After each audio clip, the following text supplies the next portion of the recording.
Ladies and gentlemen, we're back. The double leg was retired for a little bit, but for tonight, we're going to break down UFC 317, a little throwback for y'all. The live stream tonight, it's going to be a good one because we've broken down many cards before. And so we usually know kind of which way we're going to lean, and we haven't talked on a podcast in quite some time. So I'm looking forward. Wow. And the card is looking okay. Some people are not going to like it. I think it's pretty solid. But I did just see, right as I was, firing up the Instagram live chat, Rodrigues Dumas is out. He pulled out. He pulled out of the fight. So now they have Jackson McVeigh fighting another UFC debuter who I've never heard of before. So that's one less fight that we'll probably, dive deep into. Maybe we could take a quick look at it, but we're going to go through every fight on the card. We're going to talk about it a little bit. I'll bring up some odds on the screen, and we can give our opinions on, where the betting value lies or any lines that we're eyeing up. But my boy Nolan, how we doing tonight? How have things been? Doing good, man. It's been a while. Like I said, it's been a while since we broke down some fights together. We did it for a while. And was it December was our last one? I think so. I think we stopped at the beginning of the 6 year. months or so. So yeah, quite a card to come back on though. UFC 317. I know you've been a big Charles guy throughout this whole journey. I love Charles. I love Ilya. I think it's going to be incredible, man. I can't wait to talk about it. Yeah, it was 2 years ago that we had a bet that we made on the double leg show. We want to talk about that. Charles Oliveira and Benil Dariush. And I cashed in on that on Charles. You bought me dinner. And now here they are on the same card. Kind of weird, though. Charles Oliveira fighting Topuria and Benil Dariush fighting Moicano. Yep. What do you think of the main card? I mean, I think they're really good matchups. The main card to me is pay-per-view worthy. There's no Justin Tafa, but the prelims are pretty weak outside of like one or two fights, Yeah, no, I agree. I mean, you get into the last couple prelims with RoboCop, Hermansson, Amil, Delgado is going to be a banger. But, I mean, outside of that, you're getting a lot of some newcomers, obviously, like Alvin Hines. I mean, I don't know. I don't know what to expect out of him, really. Jackson McVeigh, obviously, Dumas pulled out, like you said. But once we get to that Amil, Delgado fight, I think it's going to be a good card. Yeah, Olajuwon Dream. Shout out to Olajuwon, always in the chat, but I haven't been standing for 48 hours, but if you don't know, I've moved into my new house and I still don't have like my stuff. So I'm not at a desk. I'm literally standing. So I made it about an hour on the live stream on Sunday. I don't know how long I'm going to make it here, but we'll rip it. I'm also on a fast, so I haven't eaten anything today. I've only been drinking black coffee. I got some electrolytes, and then I had some bone broth. So I feel rejuvenated after the bone broth. But what I'm going to do is I'm going to pop a little Zinachino in to give me a little boost, and then we should be good. Let's hit some chats before we hop into the card. Normally we do bottom to top. I think we just, continue that at this point. Wendy's fan thinks it's decent. Parlay Princes. Shout out to Parlay Princes. And he's fat. Yeah, and I'm fasted, bro. Dumas got arrested. I would love to Wouldn't see. Surprise me. What he got arrested for. He got to Vegas and they're like, yeah, nah, we ain't having you here, bro. The gang is back together. Absolutely, Jesus. Dumas trying to go back to the wrong cage. Dumas pulled out. Yes, I should share my screen right here. Share that one. There we go. Marcel Dorf, very reliable source. Rodrigues Dumas is out. Jackson McVeigh will now fight Christopher Ewart. Never heard of him. It looks like he's got a big jaw. Let me just look up his record, pull up his Tapology, just to see what he looks like. Who the fuck is that guy? Dumas and Jones going charge for charge. Big fan. Let's do it, Mandy. What's his name? Christopher Ewart.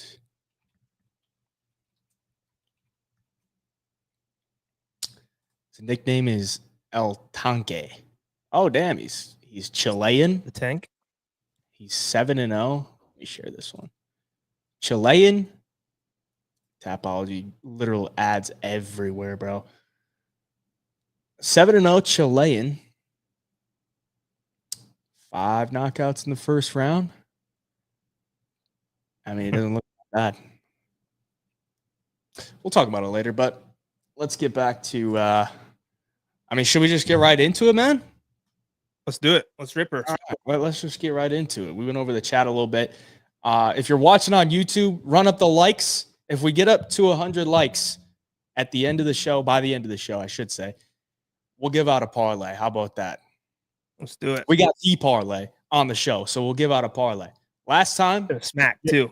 Yeah. Last time when JB was on it, we couldn't get it to 100 likes. But if we get it to 100 likes, by the end of the live stream, we'll give out a parlay. Let's scroll to the bottom here. First fight of the night looks like it's going to be not Jackson McVeigh and Cedric Dumas because Dumas is out.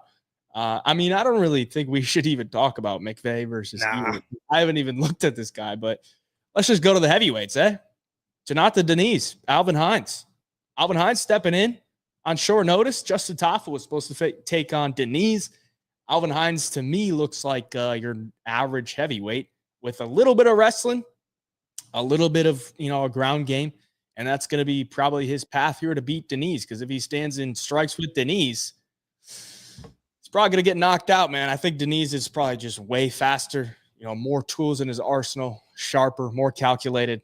I think Diniz probably knocks him out in round 1, but he is coming off, his first loss. And it was a beatdown after a while. It was a doctor stoppage after 2 rounds where he got the shit beat out of him from Marcin Tybura. And really showed to me just like stupid ass fight IQ. He nearly had Tybura knocked out in round 1.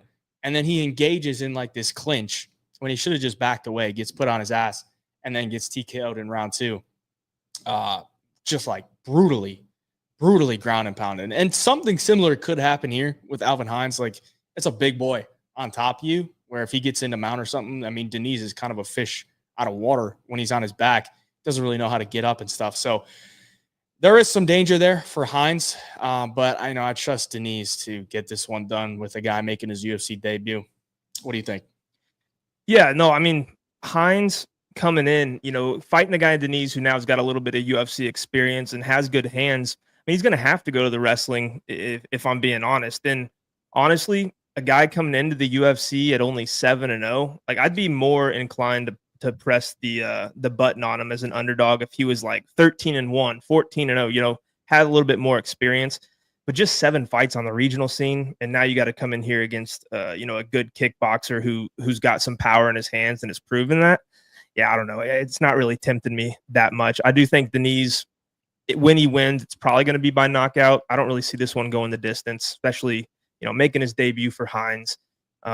His path to victory is going to have to be to put him out of there in the first couple of rounds. But I think this is Diniz all day. Yeah, Olajuwon says Diniz round 1 KO. Shout out to Halftime 93 for the $4.99 dono. They found this fool on Craigslist to replace Dumas. Dumbass. No one else better pull out of this banger card. Let's cash out this weekend, boys. I appreciate you. And hopefully nobody else pulls out. At least they got him, a replacement real quick. Because we had, 12 fights. And they added a couple to like last minute. So as many fights as we can, even if they're that low level, I'll take them, just more stuff to watch, more stuff to analyze and hopefully make some money. Mario, we need Hayden or Hey Jive at his best for this weekend. Get this man a chair for these breakdowns. Hey, I've been, searching Facebook Marketplace for bar stools just so I could have a spot to sit. At this point, I might just buy some real shitty one just so I have a spot to sit these next few days. But I'm going to pull up the betting odds right here on Bet Online. They got all their props out already, but, these are early lines that I think we should probably not play unless you really love it, because as the market opens up later in the week, lines get more competitive. You could probably find, some better prices. But Diniz minus 350, I would not be laying minus 350 on him, even though I think it's a round 1 KO. I'm not laying that kind of chalk on a guy that has that bad of a ground game.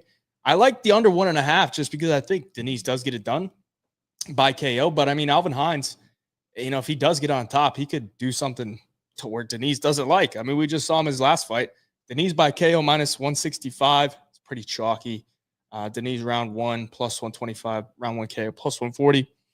Anything here that you're liking? I like the under 1.5 personally. What do you think? Yeah, I think the under 1.5, you just got to try to cover both guys. If Diniz comes out there and sparks him, you cash. If he gets taken down and just can't get off of his back, I think he could take a lot of damage. And then you could obviously, cash that under 1.5 that way too. So, yeah, I think you lay off the juiced KO props, all that stuff, and I think the under is a little better. I have a feeling that in your YouTube video this week, shout out to your YouTube channel because you've been crushing it on the one bet per fight, every card. But I have a feeling that under 1.5 might be the play. I don't know. I mean, I'm not trying to press you or anything, but we'll see. I think it's Diniz by Kimura plus 100 to 1, plus 2,000, so 20,000, so 200,000 probably at that point. But yeah, let's go back to this tab. We'll hit the chats here before we move on to the next one. MMA Fiend shout out, 2 of the realest in it. OG double leg breakdown nostalgia here. Yeah. I'll see you Friday for the long shots. Hey, Jav, I may even finally hit one. Hopefully you do, brother. We had a big hit. Shout out to Parlay if he's still in the chat. Cashed at plus 5,500 on the long shots. Only live show on Friday. Big stuff there. This feels like a live bet right here, boys. Yeah, I mean, you could go into it with like Diniz round 1 KO and then, hedge out if it doesn't happen. But yeah, I don't know. I mean, I think if Diniz is on the feet with him in round 1, he's going to either batter him up pretty badly or it's going to be a KO. Diniz round 2 plus 425. Well, hopefully it hits in the first 2.5 minutes. Give this man, the Parlay MMA, his flowers. I thought I did, man. I thought I did. You got to check out. I appreciate you, bro. Yeah, check out his YouTube channel. There's a link down in the description below, or like a tag down in the description below. When are you planning on dropping that one bet? It'll be tomorrow morning at like 8 a.m. Tomorrow morning. Try to keep it on the same schedule. Yeah, Wednesdays 8 a.m. Yeah, it's been that way for a couple weeks now. It's just much easier if I get it in my head. Okay, I got to get this shit out by Wednesday at 8. Give it a couple days for people to watch it. Yeah, I mean that's still kind of tough to do because you don't have like all the lines too. Yeah. All right, we'll get into the next one here. We got Nico Price, all 10 kids behind him, taking on Jacoby Smith. Mr. Smith absolutely brutalized his Contender Series opponent and then comes into the UFC and knocks out Preston Parsons real quick. I mean, I don't know what they're trying to do to Nico Price. This might be elder abuse at this point that they're putting Nico Price in there, but he's getting paid for it. And I think they're probably at the point where they don't want to keep paying Nico Price. So they're like, dude, if you're going to be fighting for us, we're going to feed you to some young prospects. And if you want to go in there and get your ass kicked, you can do it. I mean, if Nico Price wins this fight, it's going to be an all-time Homer Simpson type of performance. Round 1, Jacoby Smith's just going to be way too fast, way too explosive. He can take him down if he wants to. He can land big bombs. And Nico Price, at one point in his career, was a dangerous fighter. But honestly, like watching him against Alex Morono, those were 2 guys that were just incapable of harming their opponents. And Nico Price, we all remember when he fought Robbie Lawler, and I was gearing up for that fight. I was like, this is going to be a good 3-round, 15 minutes of back and forth action. And the dude literally, because it had to be fixed, dude. Like the softest little looked like it from Robbie Lawler sleeps this man. So his chin must be shit. His knees are always in the double knee sleeves. He's a big guy still, but he's just so slow. And I think Jacoby Smith probably gets him out of there in round 1. What are you thinking on here? I mean, I pretty much laid it out. Next time I'll let you go first just because. No, you're good. You're good. We were at that Robbie Lawler fight, weren't we? Yeah. 296, wasn't it? The fact that Robbie Lawler was like a plus 200 underdog too is ridiculous. Ridiculous. Yep. Yeah. I mean, Nico Price, though, back in his day, he's gritty, he's scrappy. He just looks like he's fighting in slow-mo these days. I mean, I even look at the Alex Morono fight. I picked him to win that fight just because I knew, at least Nico will grit it out and be there in the 3rd round, throwing some kind of punches where Morono just looks completely gassed. The only problem here is like Jacoby Smith hits like a truck. Outside of for Preston Parsons, he knocked him out badly I think Preston had only been knocked out by like Mike Perry 10 years ago on the regionals, and then D-Rod, I believe. I mean, Preston's, pretty durable, can grind out fights, can take a few punches, and Smith just slept him. So if Nico's taking shots like that this weekend, I don't really see it going well for him. I think it happens pretty early too. And, Jacoby Smith has that wrestling to fall back on if he would need it. He could submit Nico, I believe, too. But honestly, I think he just comes out here and looks for a highlight to try to build his name, climb up the ranks a little bit, and get a big knockout over the vet here. So I think it's Smith all day. The line's ridiculous, but I mean, what are you going to do? I mean, I don't think Nico has the power to really hurt Jacoby here whatsoever. He's not going to grapple him up, I wouldn't think. I mean, it would take Jacoby to death gas in like 5 minutes for Nico to win this fight. Yeah, I mean, when I'm looking at this, a couple weeks ago, UFC Atlanta, Malcolm Wellmaker round 1 KO looked as free as it gets, and that was we're giving like plus 140 on that, and this is minus 105. Yeah, is it free? Like, it just seems free. Jacoby Smith round 1 KO. Sometimes you just got to I get in my head about these kind of plays because it almost seems too good to be true. And then somehow, it'll sneak to that second round and the plus 300 round 2 will cash. But guys like Wellmaker, guys like Smith fighting, people they can hit and who are hittable, like a Nico Price, I think you just bite the bullet and you take round 1. Yeah, dude. I got to figure Jacoby Smith puts him away in round 1 like 60% of the time. Yeah. Come on.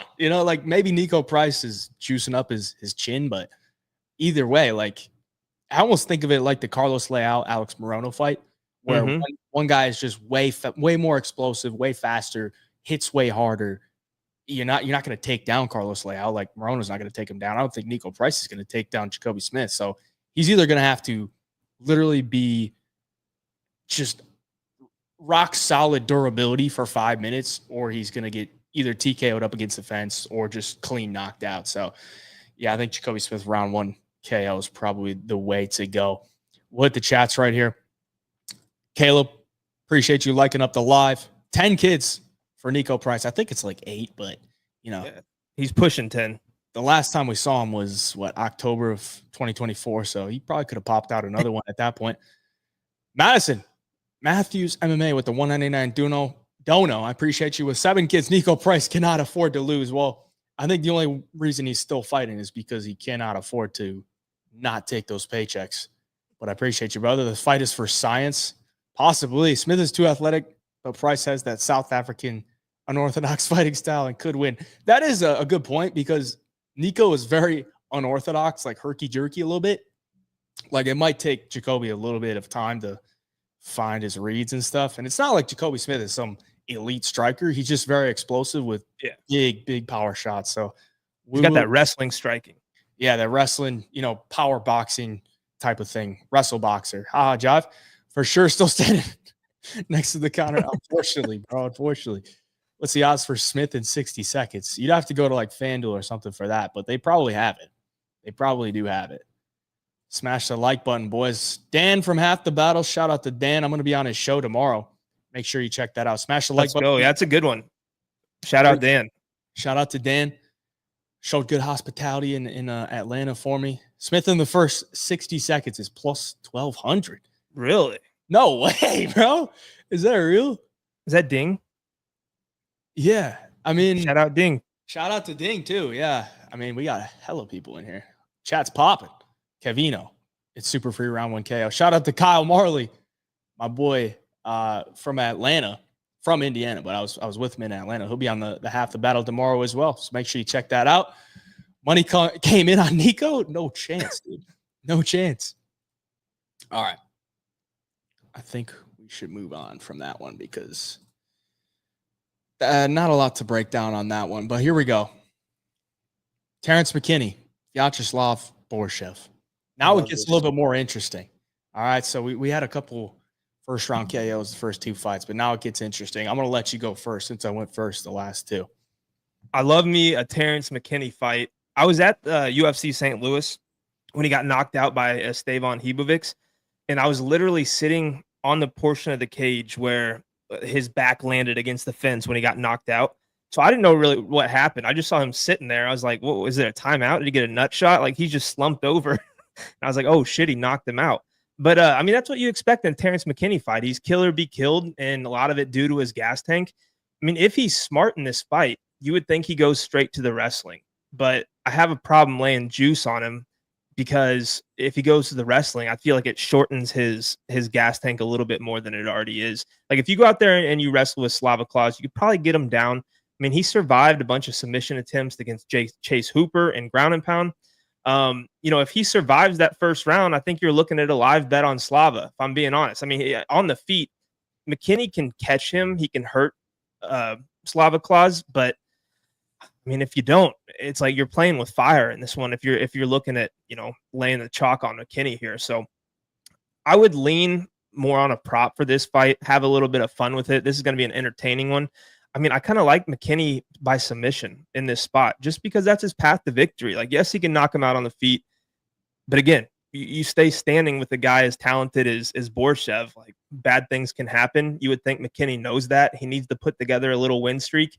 And the easiest path to victory for him to do that is going to be get him to the ground, look for the subs, possibly, some ground and pound. But I think he's really just got to do it in the first round, first 6-7 minutes. Because if not, and he gets caught on the feet with Slava, he's probably going to get knocked out himself. Yeah, I mean, McKinney's never won a fight in the UFC outside of the first round. And honestly, the fact that he has like 6 wins in the UFC to me is a bit nuts because anytime he fights somebody that's decent, he loses, man. Like outside of the Matt Frevola and Faraziem 2 wins that he came into the UFC with, which everyone thought this dude was going to be an absolute killer. It's Eric Gonzalez, Mike Breeden, Brendan Marat, and Damir Hadzovic. Like those are his last 4 wins. So I think this is a clear step up in competition. When you're talking about who he's beat, everybody else that he loses to is like, okay, yeah, these are good fighters. Drew Dober, Bonfim, Sajikov, Ribovics. It's a very volatile fight, in my opinion, that could go many different ways. Like, I think McKinney, if he wants to wrestle, he could take him down. He's going to have either an insane squeeze off the rip, or he's going to have to be able to progress to it, because Borshchev is not easy to sub. He's easy to take down, but he's not easy to sub. Right. And on the feet, I think Borshchev's going to have his opportunities to knock him out, even in round 1, because we've seen McKinney get knocked out in round 1 before. It's not like he's ultra durable in round 1 by any means. So Borshchev's going to have his chances to knock him out in round 1, 2, and 3. And on the feet, like, McKinney could also knock out Vyacheslav Borshchev, because Borshchev is not exactly the most durable guy. He's been knocked down many times in the UFC. So round 1 to me is, very, very much favoring Terrence McKinney, but he could also get finished. And then we get to round 2 and it's, McKinney's never won a fight in round 2. So this is a very volatile fight. Honestly, I don't even know if I'll have a bet on it, but if we take a look at the odds right now, McKinney at -161, I'm not going to lay the money line on him because I just told you he's never won a fight outside of the first round. So if anything, you want to look towards McKinney round 1. You mentioned the sub, which I kind of agree with, and I was kind of surprised at the line. +275 on the submission line it's better, than his KO, which doesn't really make sense to me just because that's his path to victory.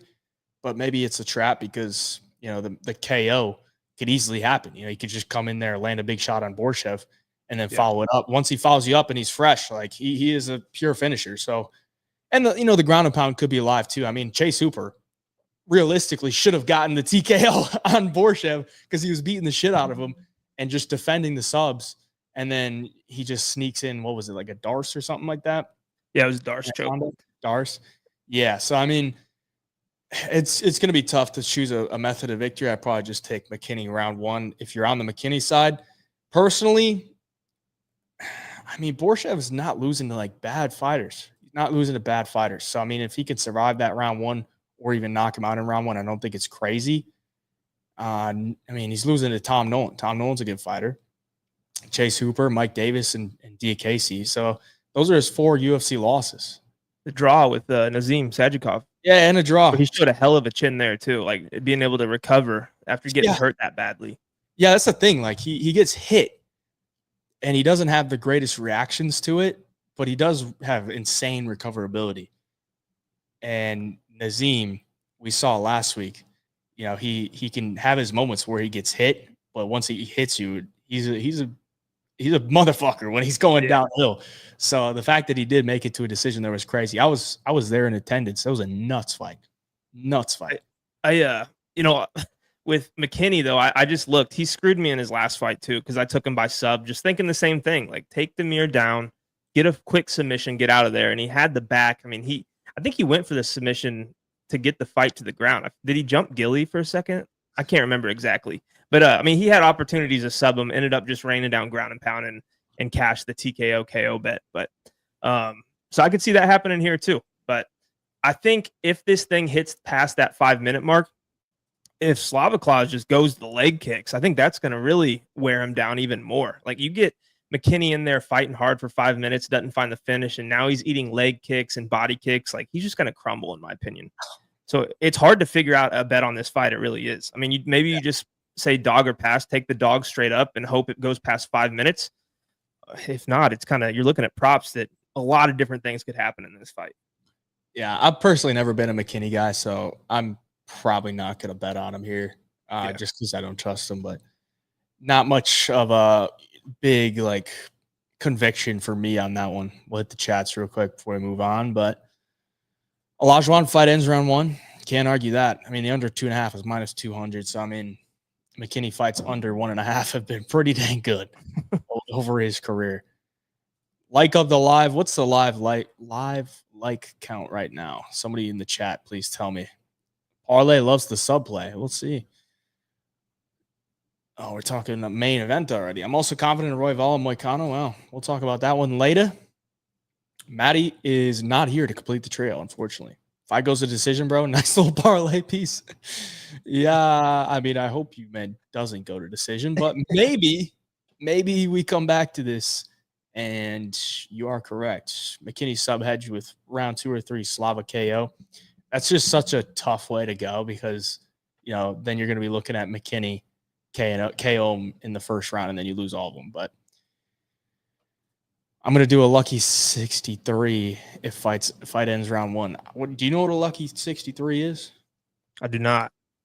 I don't either. Olajuwon, you're going to have to tell us, but let's move on to the next one, boys.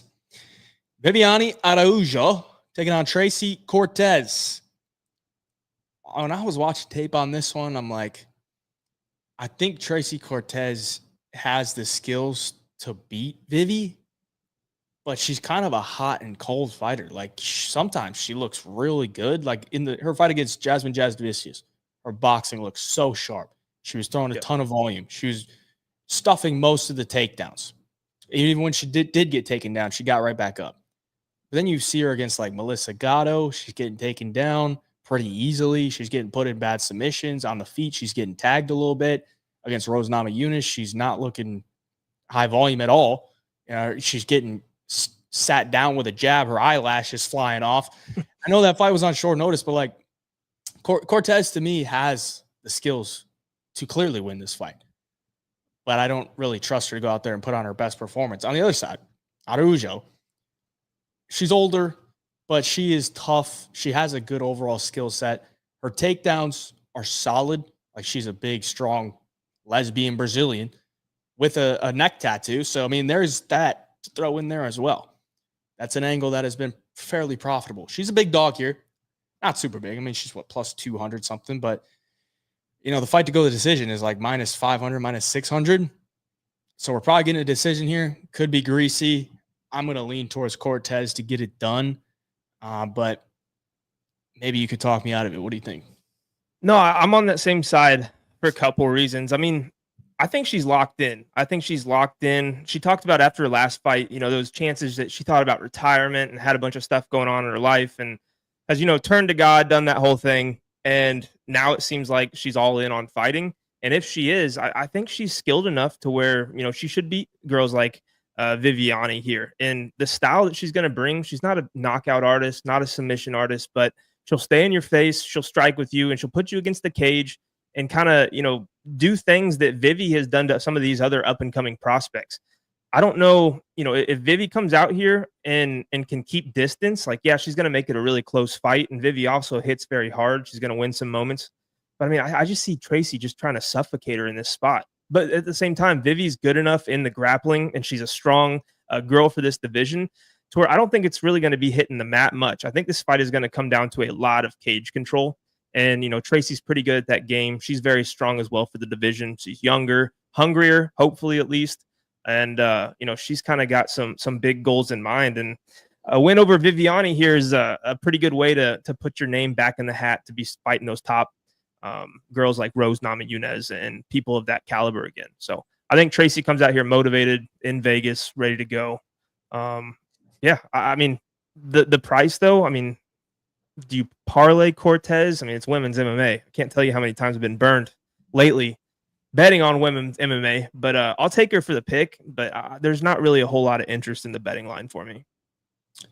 Yeah, I mean, if you want to bet her by decision, it's minus 225. It's crazy. Yeah, I mean, they're telling you that's her only way to win the fight. Olajuwon says the ladies are due for a finish. So, I mean, if you want to bet that, it's plus 375 when the fight doesn't go. That's some big juice. I mean, I think what it'll come down to is like the way that they wear the damage, just based on what the judges are going to score. And I think Tracy will probably wear the damage better because Vivi, it's like almost every fight, her nose gets busted open. I mean, she's a dog. She'll just keep coming forward and she's going to look to scrap. She's not going to cower away to throwing down in the pocket or looking for takedowns.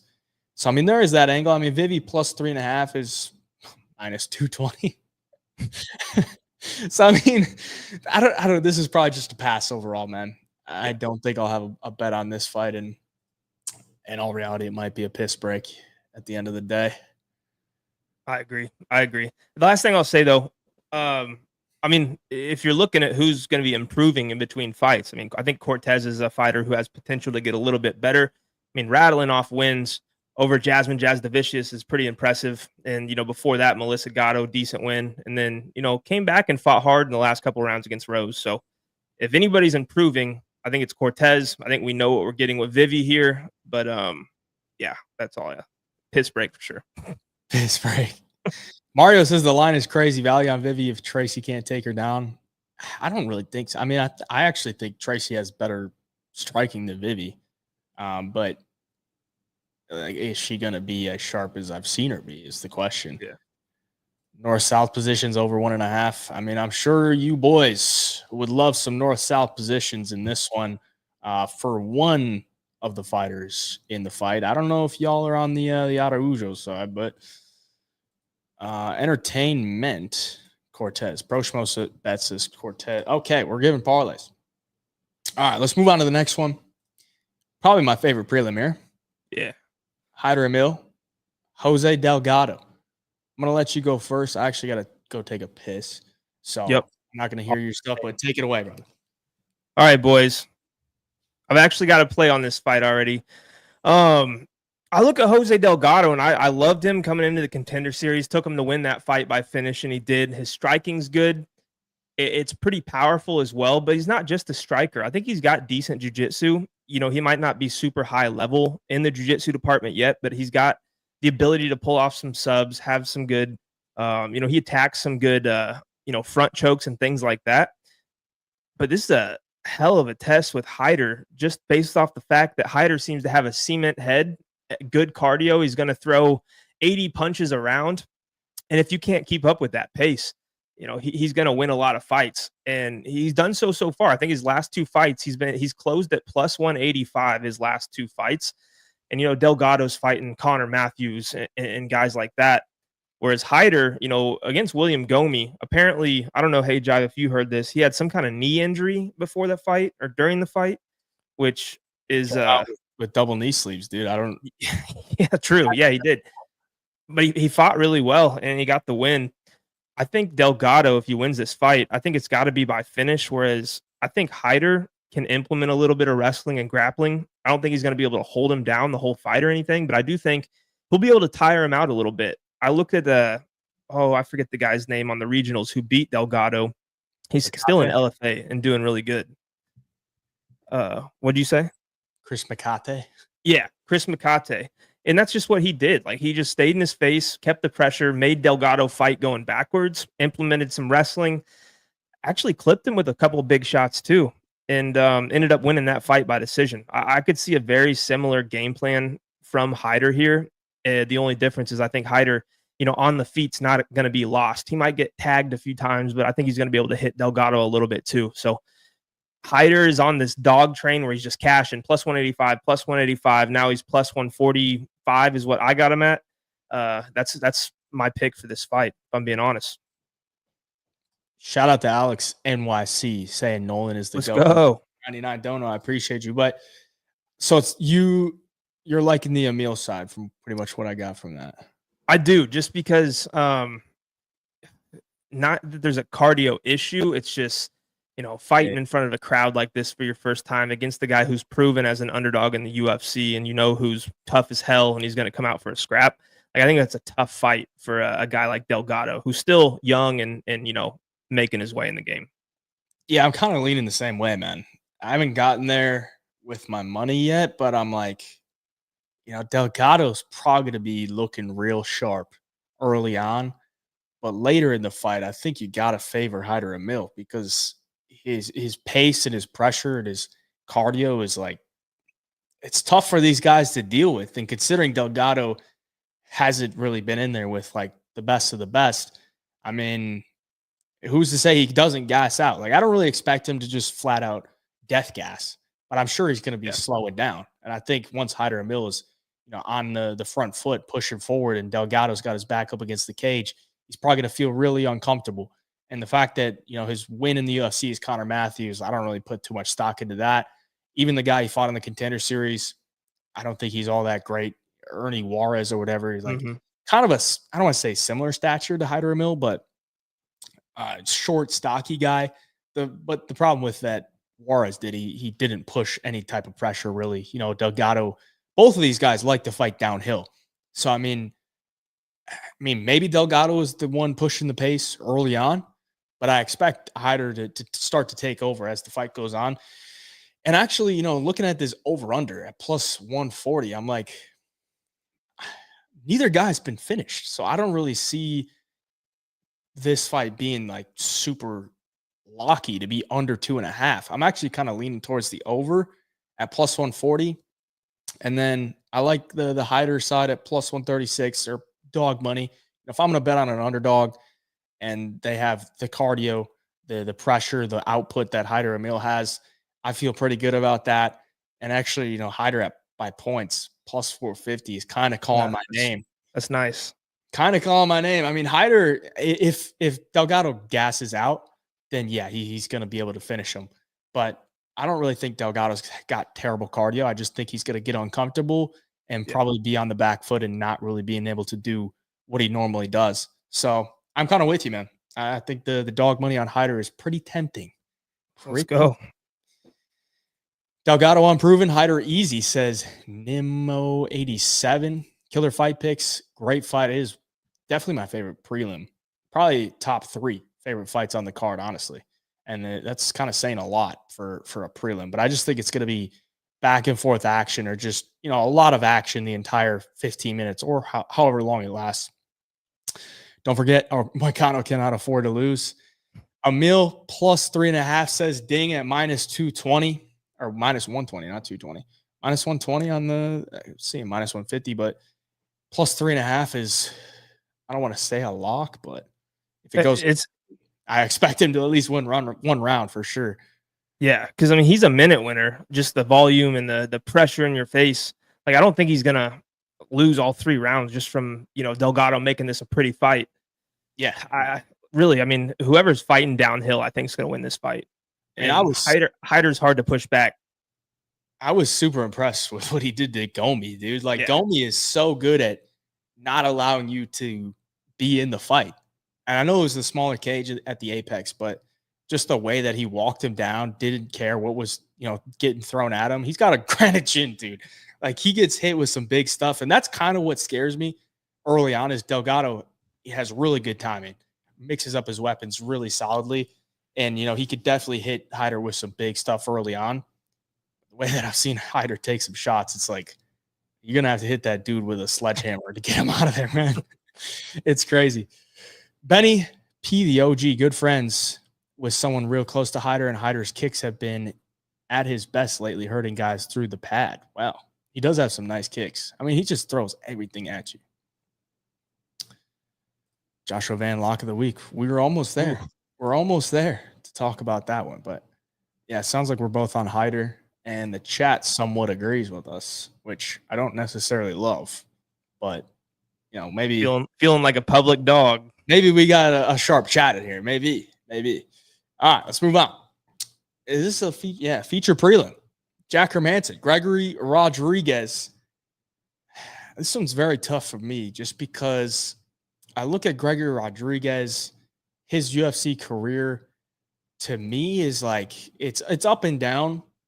And when I look at his wins, like they're okay, but I don't think they're amazing. And then you look at his losses, and one loss that sticks out in particular to me is the Armen Petrosian loss, because I think this is somewhat of a similar fight, because Jack Hermansson's a guy that likes to keep his range, kick from the outside, use his footwork, outvolume you to his decisions, but he has way better defensive and offensive grappling than Armen Petrosian. And I don't really like the layoff for Hermansson just because, you know, he's been out for over a year now, and he's 37. So it's not great. But considering we just saw him go against Pyfer, who's kind of a similar fighter to me when you break down Joe Pyfer and Gregory Rodrigues, two guys that want to come forward, huck big bombs, and try to knock you out. And he got hit with some big stuff early against Pyfer, but found a way to survive and take over later. That was a 5-round fight. So obviously he's not going to have as much time to work with in this one. He's going to have to win at least 2 out of the 3 rounds. But if he knows that, you know, I think he could stay safe enough to where he doesn't get hit with big shots from RoboCop. I think he could chip away from the outside, bigger cage as well. So I'm kind of leaning towards Hermansson as the underdog. I mean, Hermansson by decision ticket might be decent. We'll talk about those odds later, but what do you got on this one? Yeah, no, I kind of feel the same way. I mean, RoboCop, I was almost shocked at how fast he slowed down against Cannonier. And maybe he came out too hot, thought he could knock him out, whatever the case may be. But Hermansson's a guy who's proven to be able to take some big shots. Joe Pyfer fight, he had to walk through the fire early in the fight. I mean, you look at the loss to Roman Dolidze, and I was at that fight. He got like put in a calf slicer and, really just couldn't move and was forced to just eat shots until the referee, pulled Roman off of him. But I don't think it was a durability issue whatsoever. And then on the same side, he's got some good wins in there too. My issue would just be that, RoboCop had a mishap with the cardio, was maybe sick, injured, not 100%. And then Jack doesn't get going early enough in this fight to where he drops the first couple of rounds just eating damage and then comes out strong in the third. Like, that would be my concern here. But at the price, I think it's kind of worth a stab on the dog. It's kind of another one of those, plus 3.5 bets too might not be bad if you get a decent enough number, which I'm sure that's probably going to be chalked a little bit. I think the grappling probably cancels out a little bit in this spot. RoboCop's high level on the ground. He just doesn't really go to it or show it all that much. And Jack Hermansson, has some good control, has some good wrestling and grappling too. So I just think this is a very, very close fight if it's going to go to a decision, which I'm kind of expecting it to. Yeah, Hermansson's wins in the UFC to me are pretty, I would say they're more impressive. Yeah. He's been around for a little bit longer. So he's 11-6 in the UFC. It's really just comes down to where is Hermansson at in his career. And if he comes out there and puts on his best performance, I think he wins. RoboCop can knock out most guys, but he's also a little bit chinny as well. So I mean, at the odds right now, because the odds tell the story. Rodrigues is minus 220. Personally, I'm not going to be laying that. I'm not going to be laying that at all.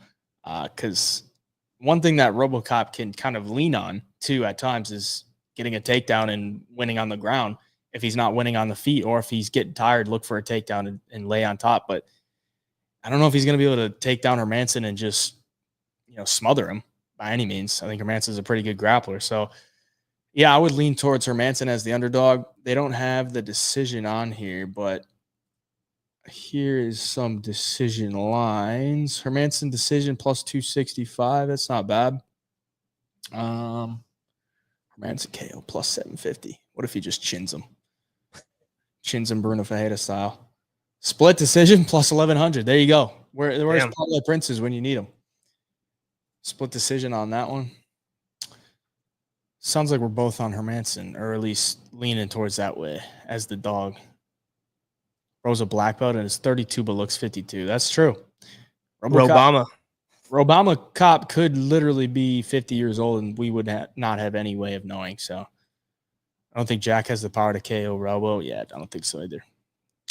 RoboCop is terrifying. When's the last time he killed someone though? Probably not. Probably never. Yeah, he's not holding Jack down. I don't believe so.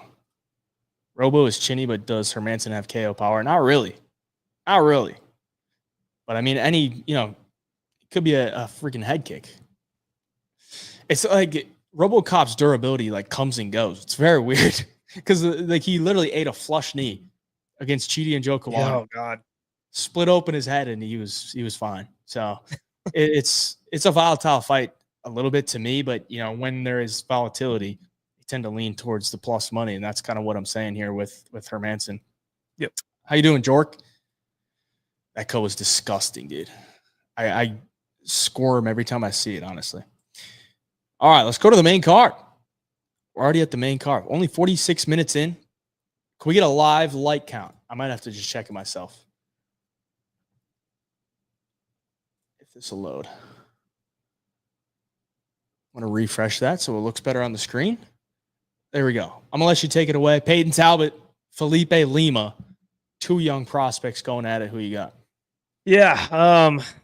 If you're into the whole buy low, sell high thing, I mean, you're looking at a good buy low and Peyton Talbott coming. I mean, what was the odds against what's his name? Hioni? Was he like minus at least 1,200? Yeah, at least minus 1,000 for sure.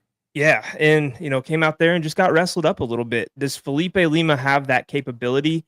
I think so, but I also think Peyton's not gonna. I think he would have had to have tweaked a few things after that last performance. And while this thing's on the feet, Lima's going to be able to compete with Talbott. Like, I don't think Talbott is a world class, world beater type striker. I just think he's very accurate and he's pretty athletic. But Lima's shown to be pretty durable, pretty good on the feet. He's picked up a couple of good wins so far in the UFC.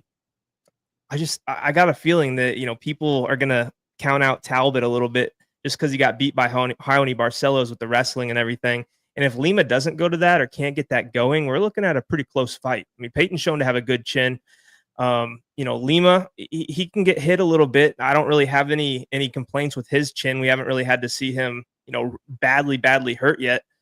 But I don't know, man. I don't know. I got a feeling the dog might be coming through here. And, everybody's on Lima this week because of what happened against Barcelos. But Raoni's a vet. Raoni is an older guy who has a ton of fights under his belt against some good fighters.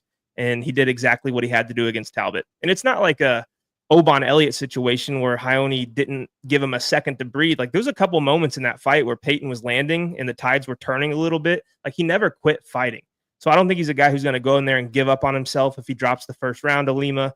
We'll see what happens, but I kind of like a little dog shot here on Peyton Talbott. Yeah, I'm not ready to write off Talbot by any means, just because I really did believe in him. And the loss to Barcelos, in hindsight, everyone's like, it was a terrible matchup for him. And it was. It was a bad matchup for him. And I think Barcelos put on an amazing performance. And I would say Talbot had a terrible performance. Like, the guy had no sense of urgency. He had cut his hair. All the aura was gone. Who knows what he was doing with Frank Ocean. And he went in there and honestly, he just looked like he was trying to look cool. Yeah. And that's kind of my worry with him moving forward is like, does he go in there, put on his best performance, not caring about how he looks, or does he just want to go in there and look cool? It's kind of like a Kevin Holland situation. It's like the guy is talented, but if things aren't going his way, is he more worried about, not looking stupid or not getting hit with big shots or not getting choked out, that he's just going to piss away the fight and lose a decision or something like that. That's my worry because, skills aside and matchups aside, like when a guy shows me that, I don't really love it. But the thing about Peyton Talbott is like his pace, his cardio, how hard he hits. It's going to be tough for a lot of people to deal with. And I think Felipe Lima can deal with it. But who's to say like Felipe Lima doesn't goes out there and just doesn't shoot a lot of takedowns? Like he hasn't really shown a really grapple heavy style his last two fights. And when I was originally thinking of this one, I'm like, well, Peyton Talbott at what plus 160, plus 170 is like, if they're going to be striking, Peyton Talbott looks like a favorite to me. But then you go back and watch, some deeper film on Felipe Lima. The fight he had before he got into the UFC in Octagon, he was just grappling the shit out of this guy. And the thing about Felipe is when he takes you down, he's looking for the back. And when Peyton Talbott gets taken down, he tries to get up, but he gives up his back. And he's shown really good submission defense. I mean, Barcelos, he had that thing locked in early. He didn't submit Peyton Talbott at that point. He was on his back, just ragdolling him, looking for rear nakeds. Peyton Talbott stayed, calm and got out of it. But Felipe Lima, being the younger, more explosive guy, I think he does have a good ground game. He gets those takedowns and he gets the back. Like it could be wraps. He could come in here and Felipe Lima takes him down, gets to his back and submits him and looks amazing. But in all reality, I think Peyton Talbott's the most success Peyton Talbott's going to have is going to be in rounds 2 and 3, because I think Lima will probably be able to get the takedowns early on if he goes for them. It's a big question mark, but I assume he's going to go for him. I mean, why wouldn't you? Right. But if we get into rounds 2 and 3, do those takedowns come as easily? Does Peyton Talbott get back up to his feet easier? It's a very tough one for me to call just from a straight up who do I think wins perspective. I really see it a couple ways, and I think it's probably Peyton Talbott by decision. So I think Lima's going to be able to either clinch him up or look for a takedown if he's hurt. And then I think Felipe Lima by submission at plus 400. I mean, these are both plus 400. So maybe I just play both. Peyton Talbott by points at plus 400 or Felipe Lima by sub at plus 400. That's kind of the way that I'm looking. But, I wouldn't mind a Peyton Talbott bet on the money line at plus 160. You could knock him out for sure. I mean, he saw what he did to Cameron Simon. Like the dude literally looked like he was 2 weight classes above him. And that's one thing we haven't talked about. But Felipe Lima, his 2 UFC fights were at 145. Now he's going down to 135, which is where he had been before his UFC career. It's just the way that the fight stacked up. He had to fight at 145. So he's going to be big. I don't think Felipe Lima is a small guy. Not as tall as Talbott, not as rangy, but still a built 145 or 135. I expect him to be pretty built, but that could hurt his chin, could hurt his cardio, which is something you got to take into account as well. So overall, I mean, we kind of talked about a lot of shit about this one, but it kind of is warranted because there's a lot of moving parts in this. And ultimately, I would probably chalk it up as a dog or pass on the Talbott side from a money line perspective, but I could see Lima submitting him with a rear naked, and I could see Talbott to win a decision at plus 400. Both plus 400. I might just play them both, but we'll see. But we will hit the chats before we hop into the next one, see what the chat's got to say about it. Talbott has no good wins, and this is also nothing horrible matchup for Talbott. Okay, Talbott going to be trying hard after losing to an old guy. I hope he does. I mean, I would hope he tries hard. Lima by repeated combinations. I don't know what that means. Lima Nation. So I think there's a lot of Lima love. There is. Who did Lima fight last? He fought Miles Johns, who to me is it was a good stylistic matchup for him. It's not the easiest opponent, but stylistically, I thought that was a pretty good matchup for Lima. For Lima sub Naimov, he was losing on scorecards. I think it was 1-1. But it wasn't like he just dominated him, He caught a takedown in round 3, opportunistic, got to the back and subbed him, which, it's kind of something that I could see happening here earlier on in the fight. Quick Hamzat. Oh, my God. Chimaev Duplessis prediction. I'm not going against my boy DDP, bro. Lima will be the guy to beat Marab. Wow, we got a lot of love for Lima. Dang. Damn. He's a guy that trained with Hamzat too, right? At All Stars. Yeah, Sweden? yeah. I mean, he's from the Amazonas, Brazil, but he trains in Sweden. So I mean, it's a weird combination because the Amazonas are that's a remote part of Brazil, I believe. And then the fact that he goes over to Sweden and trains with Hamzat, pretty wild, pretty wild. All right, let's move into probably my favorite fight on the card. Oh yeah, Brandon Royval, Joshua Van. It's going to be pure action. I would have loved to see these guys face off in a 5-rounder, but the fact that we're getting it anyway, 3 rounds, I'm about it. Joshua Van fought on UFC 316 a couple weeks ago. Gets a round 3 finish over Bruno Silva, where he knocked him down 4 times. So showed some real power, and finally got him out of there. Thank God, because I was about to rage. I was at the sportsbook at Potawatomi. Had the fight to not go the distance, and my night was not going very well. But I was like, dude, if I don't cash this bet, I'm literally going to throw a tantrum. Good thing it cashed because I don't want to get kicked out of there. But Joshua Van, we know what he wants to do. Walk forward, boxing combinations, pressure, pace, stuff the takedowns, and either finish you late or get a decision victory. Brandon Royval, what does he want to do? I don't even know. Because when I watch this guy fight, I don't even know what he wants to do. He's just kind of out there creating chaos, and he thrives in the chaos. If he's going to create chaos against Joshua Van, it's going to be something that Joshua Van probably hasn't seen before because he's relatively inexperienced. And that's probably where Brandon Royval has the advantage here, is the experience and probably the grappling. But overall, what are the other advantages? You know, I look at Joshua Van and I see cardio, output, power, I want to say, like with the hands. You know, Royval doesn't have the biggest knockout power with his hands, but he does have some tricky knees, some tricky kicks, opportunistic jiu-jitsu, very aggressive when the fight goes to the ground, looking for the subs. So it's a weird one to me, but I think I'm going to side with Joshua Van. What do you think?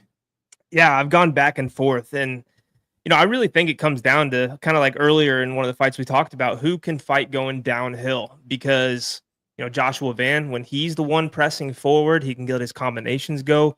When he's fighting offensively, I mean, he's one of the best strikers in the UFC right now, like by far. The guy is fast. His combinations are good. But for Royval, like how he had a lot of success against Moreno, was just fighting in his face, pushing him up against the cage, landing that jab, just kind of keeping him guessing. And if he can do that against Van, I think it's going to be a very, very close fight. But I mean, Van's got a little pop in his shots too now, and I feel like he gets a little bit better every time out. And that's kind of what's making me lean his way and not taking a dog shot here in Royval. It's just 23 years old, man. It's hard for me to really back a guy who's fought decent levels of competition, but at that young, and now you're going up against the #1 contender in the world who's fought very well lately. I'm a little bit hesitant to pull the trigger on him here, but I'm going to take him for the pick. I do think it's going to be a very close fight. I think it probably does go to a decision, but I'll take Van for the pick, but not confident whatsoever. Yeah, one thing that was brought to my attention was that Brandon Royval apparently suffered a bad concussion in his training earlier this year, to where he was forgetting what he was saying mid-sentence, almost a concussion that ended his career. So that's not good for Royval, because I assume he's going to be getting hit to the head. And stylistically, Royval, kind of a guy that wants to be on the front foot, and same with Joshua Van. Like, Joshua Van is on the front foot for almost majority of his fights. I don't know if Royval is going to have a ton of success fighting off the back foot. So I am going to lean towards Van. Let's check out the odds. Van's right now at -120. What did he open at? Wasn't he the favorite when he opened? Yeah, people say -250, but I've yet to see a ticket showing that. Yeah, he did open at -260, but it dropped pretty quickly to about a pick 'em. And then Van was an underdog for a little bit. Here, I'm going to share this just so you can see. Van was an underdog for a little bit, and now some money is coming in on Joshua Van. Interesting stuff there. I mean, if it was 5 rounds, I would feel more confident in Joshua Van. If he had a full camp, I would feel more confident in Joshua Van. But considering it's 3 rounds, it's a a fight that he's taken on a couple weeks' notice. It's going to be very impressive to me if he wins this fight and wins it in dominant fashion. When I'm looking at the odds here, I mean, the over 2.5 is minus 225. So they're pretty confident this fight's going to a decision. Joshua Van's plus 145 by points. Most likely, I don't know, man, the KO prop at plus 385. I mean, the fact that Royval had that bad concussion, Joshua Van, I think, is a guy that has really good timing, really good counters. I mean, I don't know that the KO should be near plus 400. I think maybe like plus 250, something like that. So, yeah, I mean, you see anything here on the odds that stick out to you? No, I mean, I think with all that being said, anytime you can get a later, I don't even know what round 2 or round 3 for Van would be. Oh, yeah, it's always so it's like almost an auto bet. Round 3, Yeah. if you're not going for the KO, round 2 is plus 900, round 3 plus 1100. If you're going KO, plus 1100, round 2 plus 1400, round 3. You'll probably get better odds later in the week when more competition's out there, but you're going to get 10-1 on rounds 2 and 3 for sure. Because you know he's going to land. I mean, that's the thing. You know he's going to land his fair amount of shots. He rips the body really well to get people's hands to drop. And I mean, I don't think Royval's, excused from taking a knockout. So, yeah, I mean, if you're playing Van and you want to get a little bit juicier of a number, I mean, I think the KO could be something to look at. Yeah. Or maybe just the under. Like at this point, under 2.5, like Royval could sub him, could knock him out. We've seen Joshua Van knocked out before. Right. And Joshua Van could easily knock out Brandon Royval. So, I mean, I don't really think the over 2.5 should be minus 225. I mean, we're literally going to see full-on action for 15 minutes if it does go that far. So, I mean, if you're betting this fight to go the distance, you're probably going to be sweating, minus 190, that like just praying that these guys hold on. I mean, Shirez hit him with what, a spinning back fist or something that wobbled Joshua Van? Borshchev dropped him, I believe. Did he drop him? If he didn't drop him, I know he hurt him. I think he hit him with some big stuff early on. Yeah. He didn't drop him, but I think he won the first round. Yeah, he did. Yeah, it's an interesting one. One of my favorites, if not my favorite fight on the card. We'll hit the chat. Super fun. I mean, you're getting like Royval versus Kopp was going to be fun, but you're getting kind of the next best thing, if not better, as far as a matchup goes and entertainment value. Concussion, for sure, a big factor. Haymaker says it's too soon for Van. Joshua Van is a slow starter, and he's going to have a hard time reading Royval. That is true. Royval is pretty tough to get reads on. I could see Royval winning the striking in round 1 or at least stifling the pressure from Joshua Van just because Van likes to counter with his reads, and it's probably going to be tough. Kind of like Topuria. We'll talk about him later. Royval points looks like value or sub. What was Royval points? Plus 230? That's not bad. Do believe Royval will grapple heavy. If he doesn't, he would be an idiot. Royval by sub. Royval is good moving, something that Van hasn't seen before. I don't know if it's good, but it's different for sure. It's not like a Cody Durden that's going to stand in front of you or a Bruno Silva that's going to stand in front of you. This fight's a banger, absolutely. How does he sub? I mean, it would probably be like an opportunistic guillotine back take. Could hit him with something. I mean, he knocked down Kai Kara-France in that fight and submitted him that way with the guillotine. So he rocked him and then hopped on a guillotine.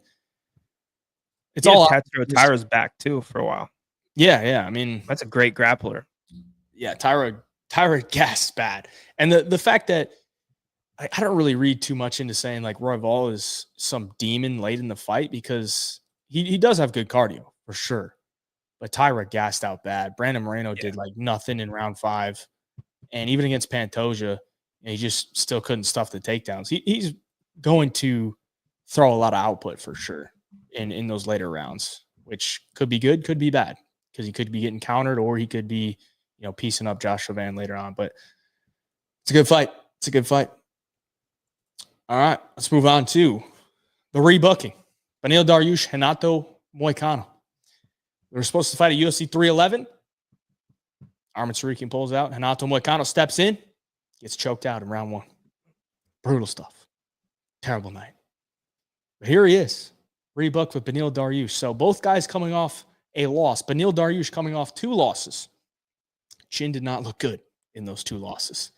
So the chin is going to be a factor for Beneil Dariush. Moicano is not always had the best chin either. I mean, he's been knocked out a couple times as well.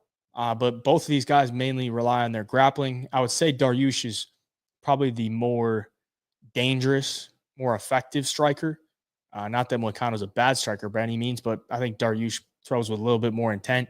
But if this fight's on the feet, I think both guys are susceptible to getting hit with something big on the ground. Moicano is probably going to want to be on top if he's on his back. He's not as effective. Dariush off his back, a little bit more effective. Loves to create those scrambles. It's an interesting one to me. I mean, Moicano now has kind of dropped as a favorite compared to what he was in the first booking. If I remember correctly, Moicano was upwards of -160, -170 in that fight, and now he's -120. So could be some movement based on the last fight. What do you think about this one? Yeah, it's when they were first matched up, I was really, really confident in Moicano just because like Beneil, I don't know if it's aging or what it is, just taking a lot of damage. But as everybody saw, Charles Oliveira took care of him pretty easily. Arman Sarukian sparked him. And Moicano was on a 5-fight win streak at the time. So now that he's lost to Islam, I just honestly don't see what that's changed about this matchup. Just because Islam is Islam, he's the pound for pound number 1.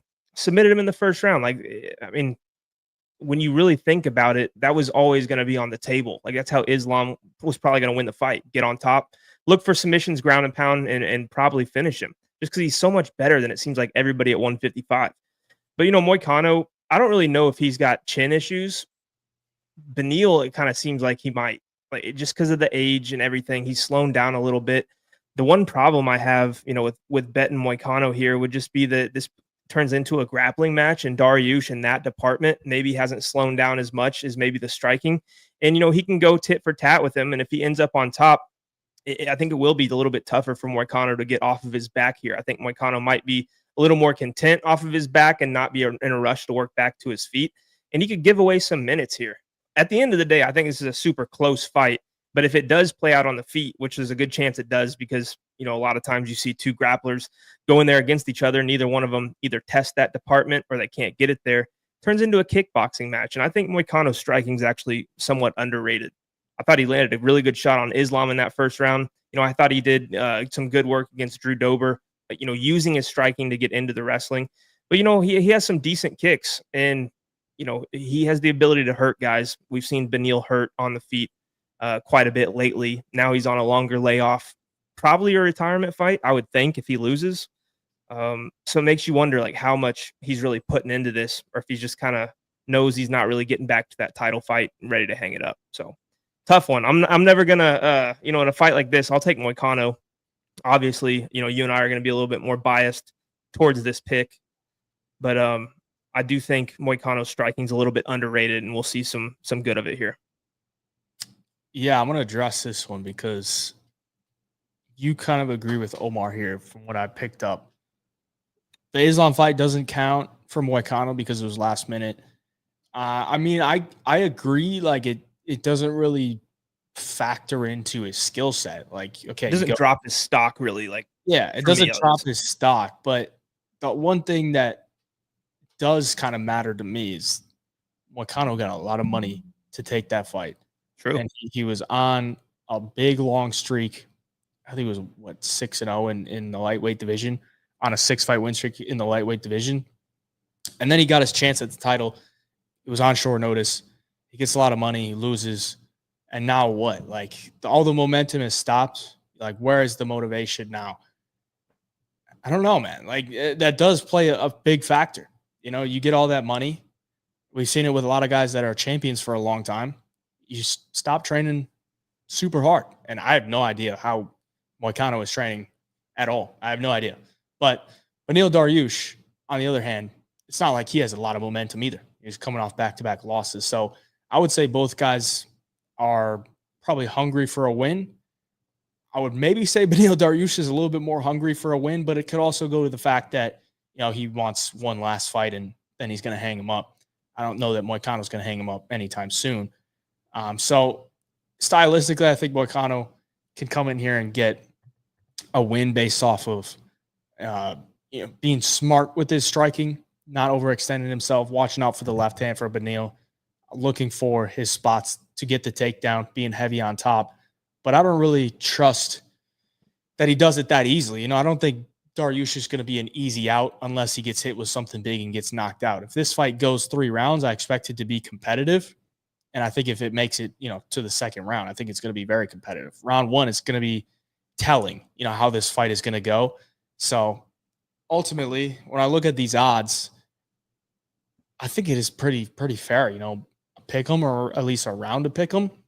You can maybe say Moicano should be a slight favorite, but I think this fight does have a solid chance to go to a decision, man. Like, these guys are mainly grapplers, and I think they're probably going to be able to negate each other's grappling, or at least to the point where neither guy gets submitted.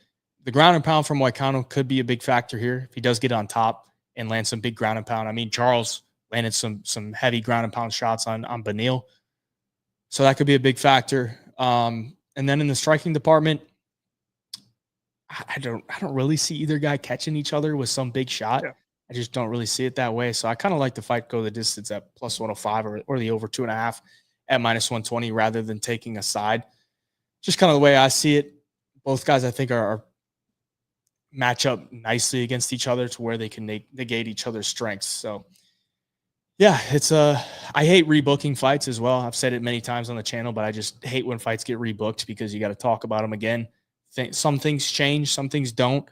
And the books have pretty much had everything they need to know based on, what the sub prop's going to be, what the over under is going to be, what the money line is going to be. They've already seen all the movement, so they're pretty sharp in that aspect. So ultimately, I don't even know if I'll have a bet on it, but I'll take Moicano for the pick. I will say, I was playing roulette with Moicano and Maddie at UFC 314, and the man likes his money, so he might be taking this serious to get that win bonus, get that win money. They don't call money Moicano for nothing, bro. Do not. The man likes his money. Moicano has more power. I don't know. I think Benny's power is a little underrated. I mean, Moicano hadn't had a KO until he fought Jalen Turner and Benoit Saint-Denis. Those were his 2 KO wins in his entire career. Those were more attritional. Yeah, I mean, ground and pound. Yeah. Benil's had a couple knockouts on the feet. So he does have a winging overhand left. Winds it up from the parking lot, but he gets it there and it hurts. Split decision is live here, says Jork. Could be. No, he doesn't. Yeah, I agree. Benil is one of them RDR body types, but he uses it good. I don't know what you're talking about. I don't think his body looks like RDR at all. But it is like an old man. We'd say that he's old, but he's literally the same age as Moicano. We got to see him on the scales. He just looks older. Benny's that's rough true. I mean, on the scales. I think that was the Charles fight that he looked just absolutely terrible on the scales. And then gets knocked That's when out. I knew I was buying you dinner. Yeah, he looked like death. All right, let's go to the co-main event. Alexandre Pantoja taking on Kai Kara-France for the title. Kai Kara-France coming off the knockout victory to Steve Erceg, where many people thought he was going to lose to Steve Erceg. I don't know anybody out there that picked Kai Kara-France to win that fight. If you did, props to you. But there was part of me that thought, this could be a letdown spot for Erceg, man. He just went tooth and nail with the champ. And now he's a huge favorite taking on a dangerous Kai Kara-France. And he got checked. So they give him the title shot. Pantoja has had, 3 defenses since winning the belt at International Fight Week in 2023 against Brandon Moreno. And I've bet on him in every fight. I mean, I've been a huge Pantoja believer. And honestly, his last fight against Asakura, I was like, he's going to do whatever he wants to Asakura. Like, Asakura's grappling is not good. I don't think he has the takedown defense to deal with Pantoja. And pretty much exactly what happened. I mean, Pantoja got him down multiple times, had troubles, corralling him at times. But when Pantoja gets a hold of you, it's tough to get away. And when you do get away, he's just going to keep coming forward, swinging big bombs, chopping leg kicks, and then looking to level change. So, I mean, he's a tough matchup for anybody. But if I was going to build a guy to beat Pantoja, I might build him like Kai Kara-France, dude. Like, Kai Kara-France has 88% takedown defense. He's got good submission defense, good rear naked choke defense, which is going to be big. Good get-ups if he does get taken down. Probably the best power in the 125 division. And he's got solid cardio. So, I mean, I don't really think this is an easy fight for Pantoja by any means. And considering Pantoja's 35 years of age, and he's never been finished in 34 professional fights, this could be the time. And I don't want to just bank on, this being Pantoja's time to lose.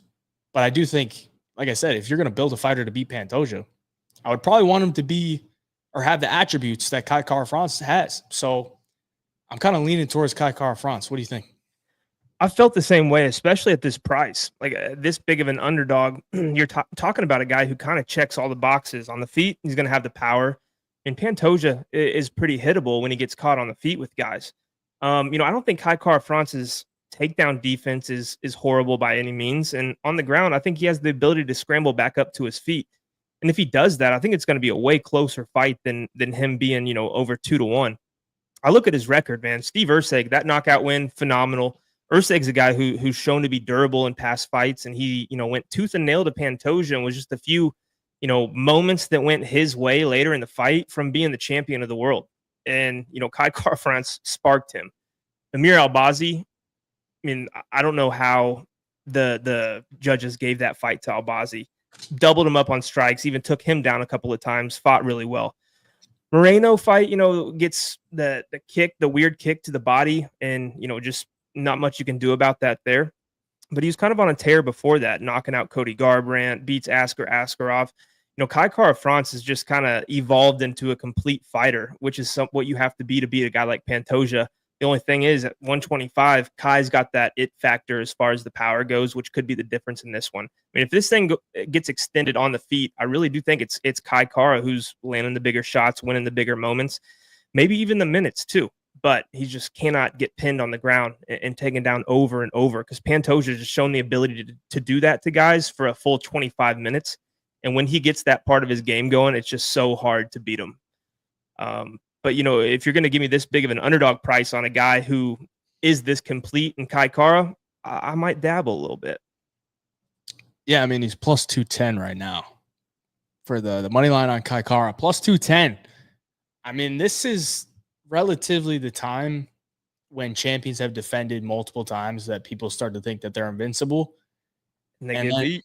And then they get beat. And then you get head kicked by Leon Edwards in round 5. And I'm not saying that's going to happen here, but I do think like Kai Kara-France is going to have his chances to either land big shots or stuff the takedowns and get his striking going. If this is a 25-minute striking battle, does Pantoja look minus 250? Probably not. Now, obviously, his grappling is going to be factored in there. So the grappling is going to be on the side of Pantoja, but how effective is it going to be? Because I'm going to pull up the stats.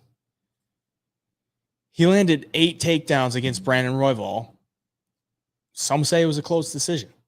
He landed 6 takedowns against Brandon Moreno and landed a knockdown. It was a split decision. He landed 9 takedowns against Steve Erceg. It was a very close decision.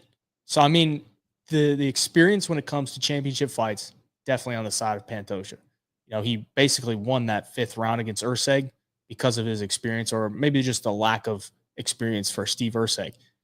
I think those 3 fights are very comparable, to how this fight could play out. But I would give Kai Kara-France more finishing upside than Brandon Moreno, Brandon Royval, and Steve Erceg. I just think he's more powerful on the feet. I think he has better takedown defense than all of them. Yeah. So, I mean, I think this fight could turn out to be pretty close. I mean, I don't really think Pantoja is just going to go in there and, submit him in the first couple rounds. I think it's going to be competitive.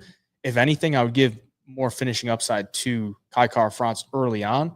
But I could see this fight just being a back and forth type of battle to where, Pantoja is looking for the takedowns, doesn't get it. Maybe gets one. Kai Kara-France gets back up to his feet. Then they're striking for a little bit. Pantoja looks for the takedowns. Like, I think that's how the rounds might look. And I think the fight could go to a decision, plus 100. I don't think that's terrible. And then, Kai Kara-France by points, plus 500. For a guy that's never been finished in Pantoja, could he land some big shots and win a decision? Absolutely. Could he outvolume him? Yeah. We're also in Vegas where, the grappling doesn't always get scored the same way. I mean, we could just get Sal D'Amato and fucking Mike Bell on the same. That's all you need. On the same judging panel, and then boom, you get a couple weird decisions, and Kai Kara-France gets it. But yeah, I'm joking there. We're not going to rely on some weird decision. But I think Kai Kara-France, plus 210 it's going to be the side for me. I'm not going to be laying minus 250 with Pantoja personally, just because I respect Kai Kara-France takedown defense and his power, or at least just his striking overall. See what the chat's got to say. I was kind of reading them as we were going through it, but looks like Olajuwon Dreams on Kai Kara-France. Pantoja, unanimous decision, or what is that, an axe? Axe money? I don't know what that means. I've been saying that Pants could move up and beat Merab and be double champ. I don't think he could, dude. I don't think he could beat Merab at 135. Kai beat Urseg. Urseg lost bad to Moreno. The MMA math says Pantoja is a lock, but who knows? Yeah, I wouldn't do MMA math for this matchup at all. Pantoja by anything, says Parlay. Princes. Haymaker says LFG. He must be on the Kai Kara-France side. It ain't Pantoja's time just yet, and still. I mean, I'm a huge Pantoja fan, dude. He's definitely my favorite flyweight. I would say top 5 favorite fighters in the UFC, but I think I got to put my bias to the side and try to look at this logically. And I don't know if I think he wins this one easily. I think a little shot at fight goes the distance. What's the number at? That's only minus 105. It's not great. Yeah, it's even money at plus 100, but that's tough. I mean, you're probably going to be sweating a little bit, Yeah. There's going to be moments. There's going to be a lot of moments in that one. Hey, I'm going to switch. Shit. All right. Parlay's going to switch over I'm going to switch over real quick. I'll be right back for the. All right. I'll keep it going with the chats here while he gets switched over. I think his laptop was overheating or something, but here comes this idiot. Get 2 spam and $50 over on strikes. I do agree with that. Pantoja, the real dog, dude. He is the real many men, bro. The real many men. Van loses embarrassment. Pantoja, top 5 chin in the game. I mean, it's definitely top 5, but he's fighting at 125. They don't hit as hard. After 3 rounds, Kai is cooked with the gas tank. I don't think he's going to be cooked. Could definitely slow down, but I don't think he's going to be cooked. Pantoja going to grab the neck. He's probably going to be looking to. Lasha says hammering 50K on Ilya moneyline. Any advice? You're going to win. Are you putting 50K to win 10? Good luck. Good luck, bro. Good luck. I personally wouldn't be laying 50K on a fight like that. It seems like there could be a possible way that goes wrong when you're talking about Ilia Topuria and Charles Oliveira. Probably going to be many times. Kick this guy. I'll keep him in. I like Kai Kara-France here. Usually takes Pantoja getting tagged before he shoots to grapple, and Kai Kara-France could close the show if that's the case. Possible. Very possible. Against Pantoja's gas tank with the grappling, I bet he gasses heavy. Yeah, I mean, that is true. That is true. He's going to have to defend a lot, so the gas tank will probably be depleted towards round 4 and 5. Kai does have nice KO power. Anyone in the chat betting on Ilya? I'm sure many are. Not a big fan of Pantoja, but Kai ain't the guy. Yeah, I don't know, man. I don't know. Like, who is the guy is the question. We're almost at 100 likes. I think we're at 99 likes, and we're just getting into the main event. When Nolan pops back on here, we're going to break down the main event. But if we get to that 100 like mark, we're going to leave you guys with a nice little parlay. So who's going to be the 100th like? There it is. We got to 100 likes. There we go, boys. If we can get to 200 likes, I'll give away $200,000. I'm kidding. All right, there we go. He's back. Hell of a time to have a tornado hit your town and then your AC to go out in your studio when it's 100 degrees outside, bro. That's brutal. Yeah, I mean, the heat has been insane. Yeah, dude, it's bad. You live in similar area. We're like 4 or 5 hours from each other. It's hot. Very, very hot. All right. We're going to get into this main event. We just crossed 100 likes on the stream, so we're going to have to deliver that parlay after we break down this main event. You got that? Can you hear me? Oh, yeah. Yeah, you good? Yeah. Sweet. All right. Main event time. Charles Oliveira taking on Ilia Topuria. Do you want to go first or you want me to go first? I'll go All first. Right. Go ahead. I love Charles Oliveira and his style and everything. Originally I thought, okay, there's going to be chances that Charles can survive this early onslaught and just kind of start putting things together in that second, third round, get to the fourth and fifth, and he's going to make it very, very close. I think a lot of his game here is going to rely on getting close enough to Topuria to get into the clinch. That's where he's going to do his best work. Land knees, land elbows, collar tie, uppercuts. If it hits the mat, everybody knows Charles is as live as anybody. The problem is, man, Ilia just hits like such a truck, and Charles is very hittable. We've seen a lot of guys drop him. I mean, but going up to 155 pounds is my only concern. Like, yes, Ilia was a big 145er. He's thick and powerful there too. But I do believe his power will translate for the most part. But I don't know, making him this big of a favorite over a guy like Dubronx, who's been in there taking shots from Justin Gaethje, Dustin Poirier, and turn the tables on them to find finishes, makes me a little hesitant to really play Ilia in a parlay or anything like that. But I do think at some point, Ilia will find enough times where he's finding the chin where he could find that knockout. It's just, as this fight's gotten closer and closer, I've just become less and less confident, I guess. Maybe you'll change my mind. I'm interested to see what you have to say. It's just, for me, at this big of a price tag, I'm having problems really getting behind Topuria here right now. Yeah, I would agree. I mean, I think Topuria should be a favorite, but I don't know if he should be minus 500. And I think it just really comes down to, where is Charles at? Like, we've seen him, I don't want to say give up, but we've seen it when stuff doesn't go his way. He's not exactly the guy that's going to always dog it out. Sometimes he will. Sometimes he'll get knocked down and he come back and end up finishing the fight. But this is a very tough opponent. And honestly, I look at Topuria, I think he's one of the best fighters to ever do it. And that's saying a lot because, his career is not even close to being over. I mean, maybe it could be if he hangs it up early.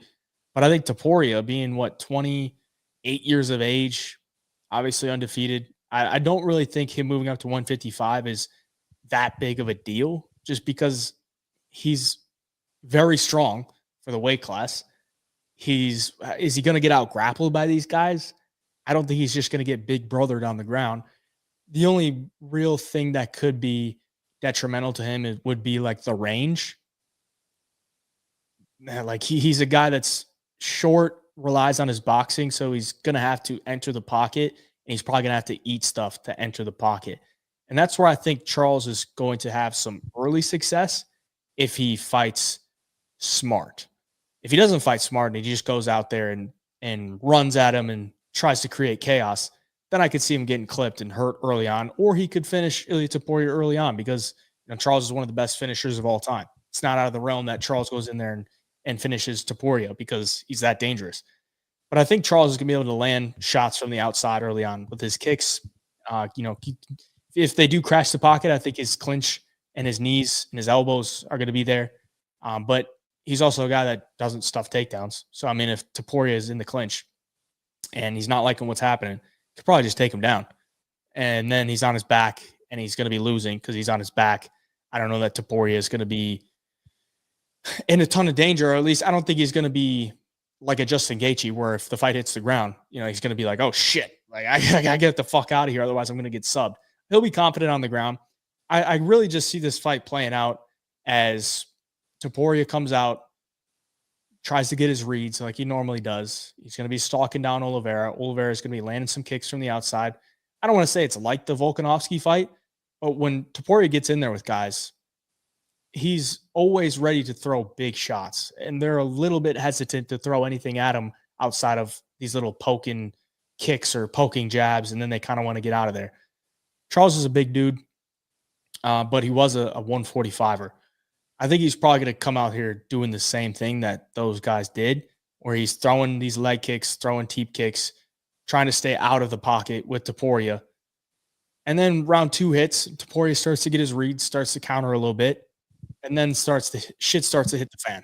So I think Topuria gets it done in like rounds 2 or 3, whether it's a knockdown club and sub or he just flat out knocks him out and then follows it up with some ground and pound. But Topuria is the rightful favorite. It's a bit wide for me, minus 500. You ain't getting anything free here.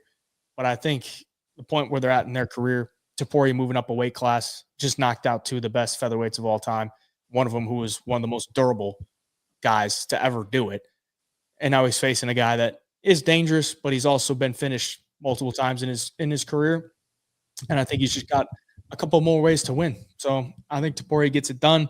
Minus 500. I'm not going to play that. If anything, I would rather lay chalk on like an under 2.5, which is at like minus 200.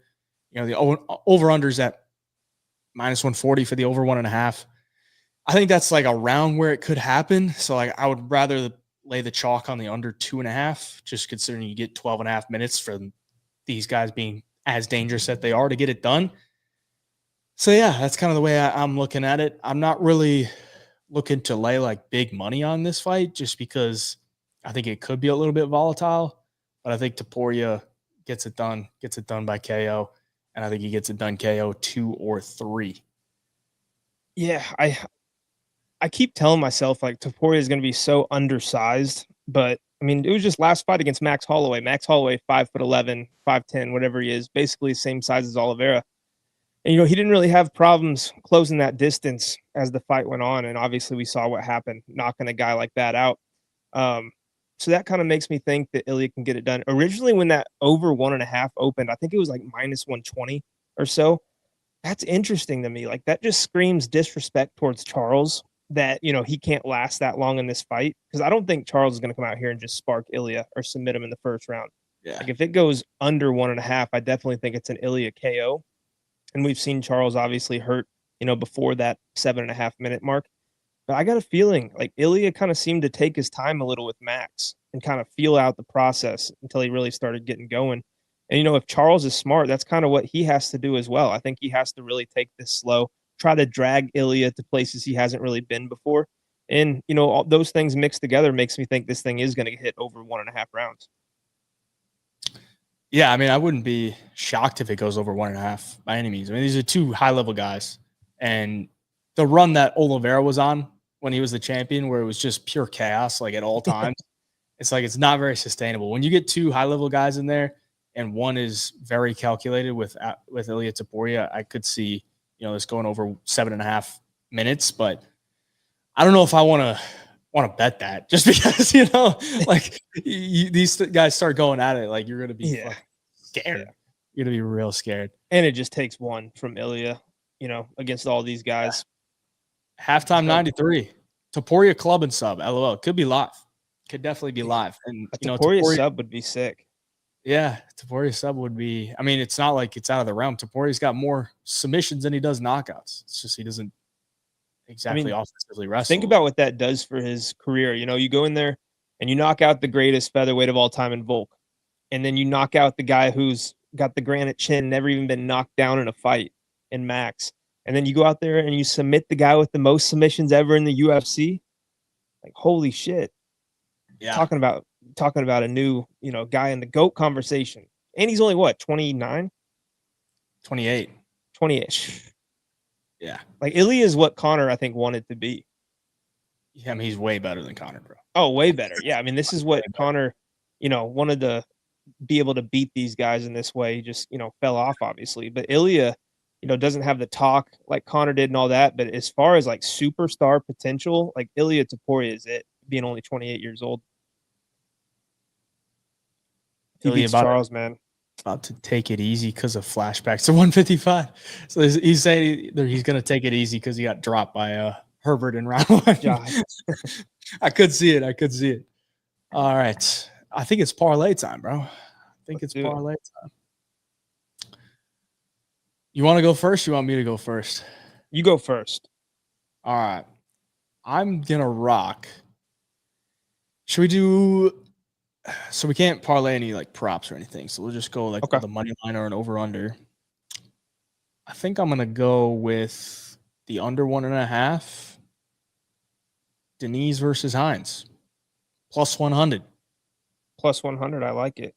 Plus 100. Under 1.5. We just need Janata Diniz to get it done first 7.5 minutes or get ground and pounded out. I mean, these are heavyweights. One guy hits really hard. One guy's very inexperienced. When it comes to higher level competition, Diniz had a couple UFC fights. I think he knows how to find his range against a slow, lumbering guy in Elvin Hines. I think he gets it done. Under 1.5, plus 100. What do you got? All right, we got to get more plus money here. You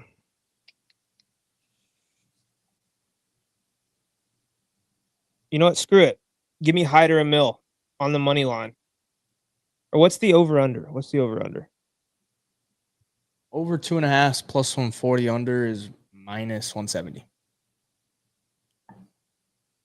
You're getting about the same number, aren't you? On Hyder or a little bit better on the over, but not much. Man, tough decision. This is the fight I want to fire on too. I mean, you said you like the Amil, so I mean, just run. Let's go with the Amil. Yeah, let's go Hyder. Hyder Amil. Hurricane Hyder. Let's get it. Oh, come on. You should be able to pull this up. There we go. Such a scary public dog. I already know he's going to be so public this week. All right. Here's the parlay, boys. The parlay, because y'all got it to 100 likes. Shout out to everyone in the chat. I appreciate y'all. Run up the likes a little bit more before we hop out of here. But we got under 1.5 rounds.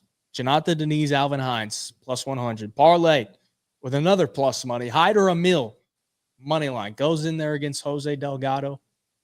Says, young buck, I've been here. I'm 35. I got man strength. I got an iron chin. I got cardio for days. And I'm going to break you later in the fight. Plus 132 on Hyder Amil money line. 2-leg parlay.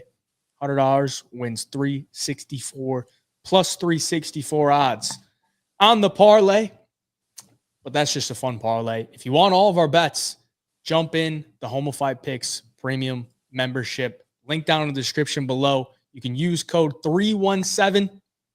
You get a 7-day free trial. That's where you're going to get my bets, every single one of them. That's where you're going to get Nolan's bets, every single one of them, every single week. You can sign up right now for free. Link down in the description below. Anything else you want to hit the chat with before we hop out of here? I think this is one of the best pay-per-views of the year. I'd say top 3 so far, and what we've got planned for the rest of the summer. And when you talk about summer UFC events, we usually get massive ones. This is as good as we're going to get it for a while. So it should be a good card, chances to make money. Best of luck, everybody out there, if you're looking to bet on these fights. Yeah, I hate to spoil anybody's, night, but after this card, we got a weekend off. So enjoy the fights this Saturday. Stay tuned to the channel. Stay tuned to Nolan's channel as well. He said he's dropping the one bet every fight video tomorrow. So make sure you check that out on his channel. My channel, I got the official picks coming tomorrow. Best bets video on Thursday. Friday, we got the long shots only live show. It's going to be a good week before we get a weekend off. Pay-per-view fight week. Let's cash them this weekend, boys. Appreciate you, Nolan, for jumping on. We'll be back. Thanks for having me, bro.